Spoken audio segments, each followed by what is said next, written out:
sometimes in your statement of purpose, you might say that, oh, I want to work with this professor. So you don't want to say the same thing. Like if you're sending that essay to another school and it contains the name of a professor that is not in the school, that is very bad.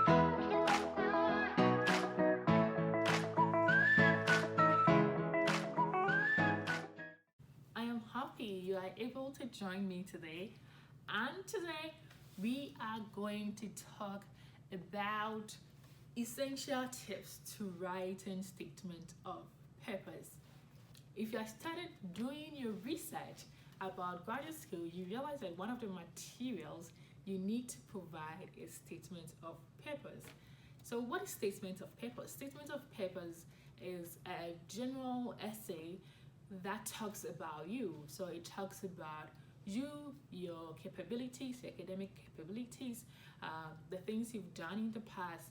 So it's basically a lot of things that you do not put in your CV because your CV gives specific information, but then you are giving the story behind the things on your CV.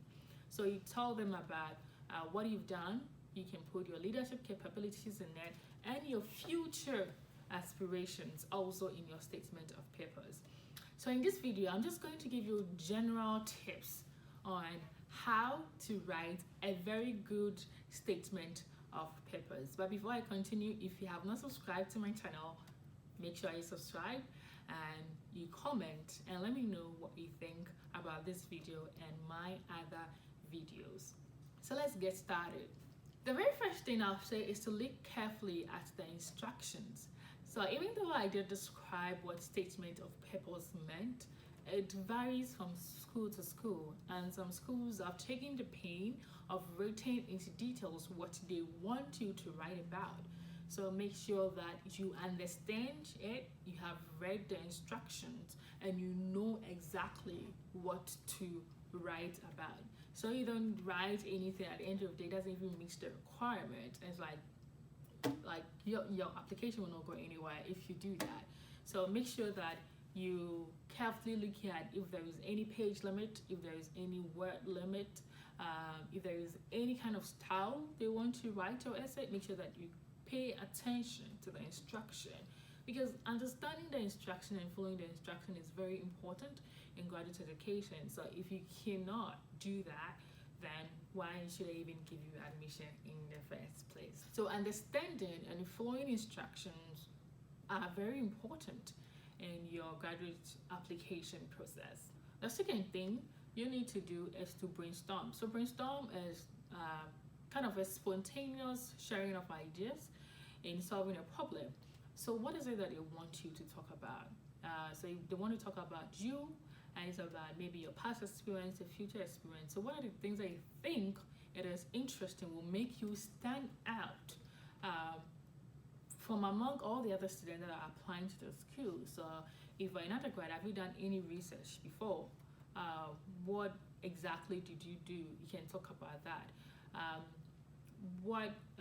What do you want to do? Do you want to go to the industry? Do you want to work as a professor? Did you have any leadership skills? Because they want to know someone beyond that. So you just brainstorm everything that you think it will be interesting to put in the essay. Brainstorm and just write them down. So brainstorming is a very good process for you to go through. 3, after you have done your own brainstorming, the next important thing is to ask your friends and professors about your academic capabilities.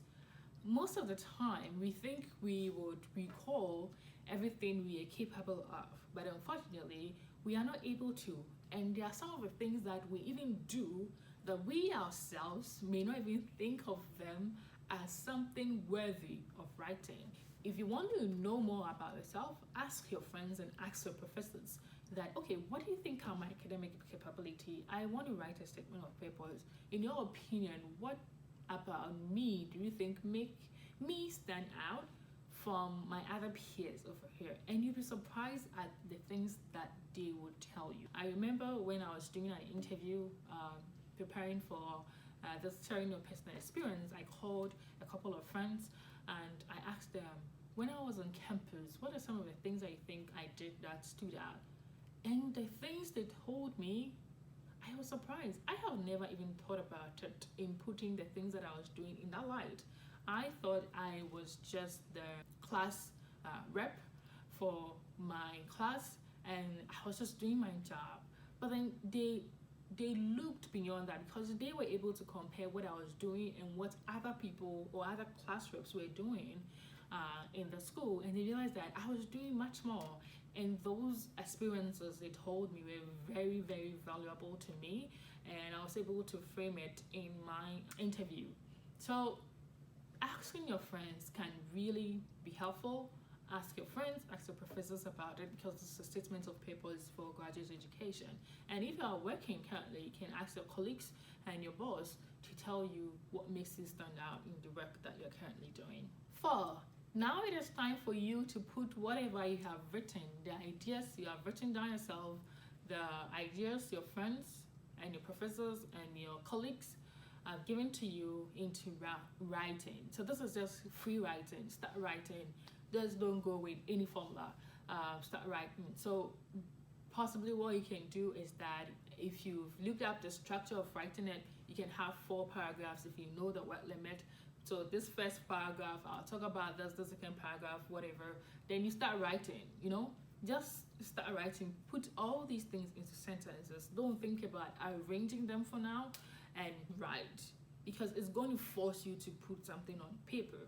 If not that, you just be there, you think about it, and you will not put anything, and you waste time. So just force yourself to write, and it should be free writing at that instant. And so the 5th one I'll say is that in your writing, you have to make it interesting. So you can say that, oh, I'm hardworking. How do I know you are hardworking?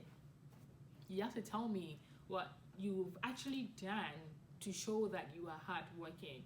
So instead of just saying you are hardworking, you can talk about days that probably a student was supposed to, a colleague of yours was supposed to do a particular assignment, and maybe the person fell sick and was not able to do it, and you had like 24 or 48 hours to make sure that the whole project, the whole presentation, everything was done, and you put in the extra work to do all of those things, to do all the research, to be able to provide it to your professor.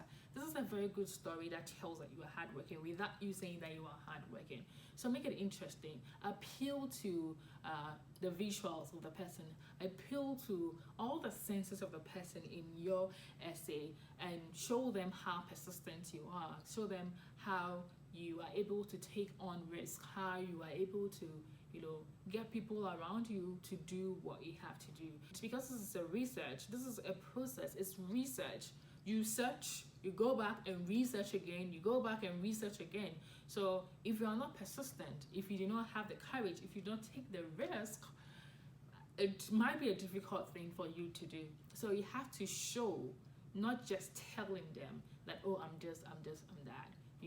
And make sure that your story is about you as much as possible.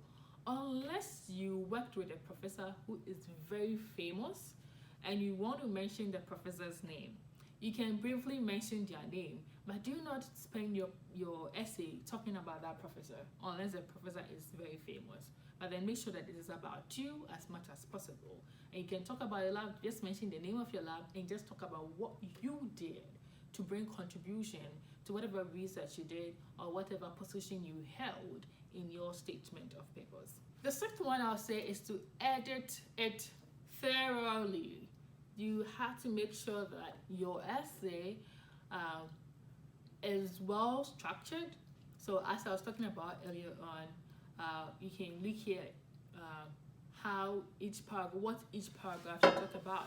So now that you have made your essay interesting, if you see that in the first paragraph you're supposed to talk about one thing and it does not match the theme of the paragraph, you shift it. Make sure that it is well arranged.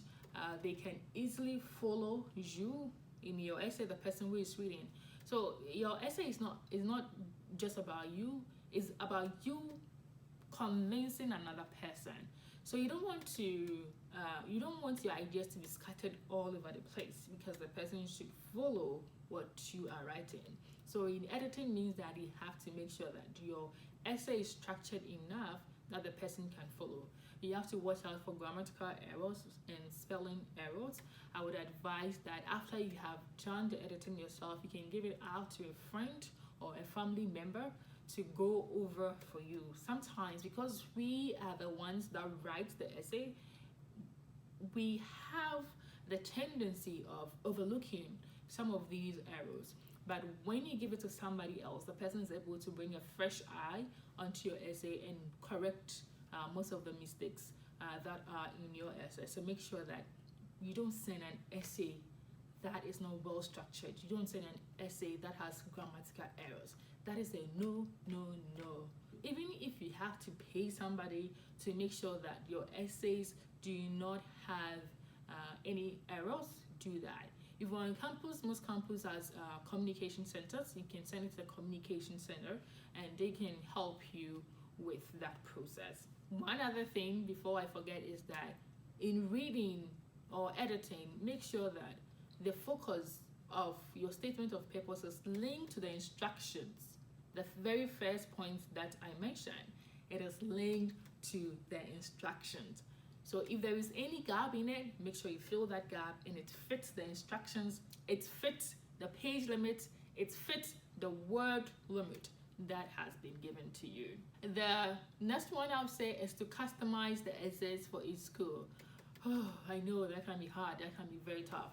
Because sometimes in your statement of purpose, you might say that, oh, I want to work with this professor. So you don't want to say the same thing. Like if you're sending that essay to another school and it contains the name of a professor that is not in the school, that is very bad.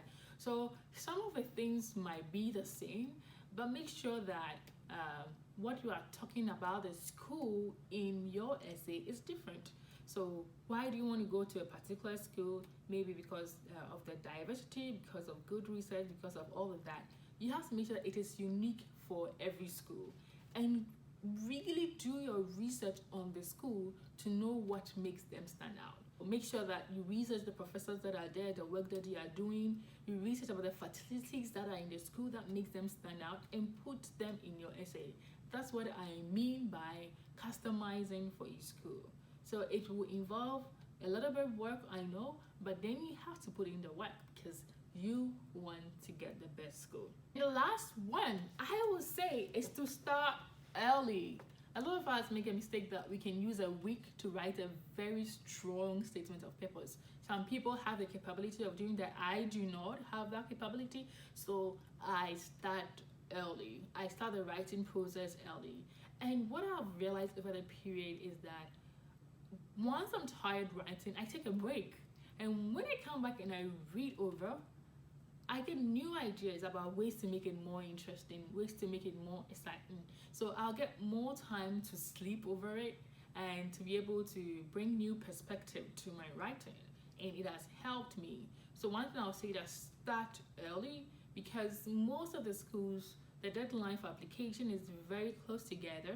If you do not start early, you will not be able to do enough research about the school to customize for each of the school. So start your process very early. But one thing I would say is that make sure that you follow the structure for the program you are applying. So applying for electrical engineering is different from computer science. It is different from English studies or history. Make sure that your work follows a general structure for the program you are applying, and even follow the instructions for the school. So this is all the tips I have for you when you want to write your statement of purpose. Statement of purpose is not hard. It is not difficult to do if you follow this process. I hope you enjoyed this, and this has given you ideas about how you can go about writing your statement of purpose.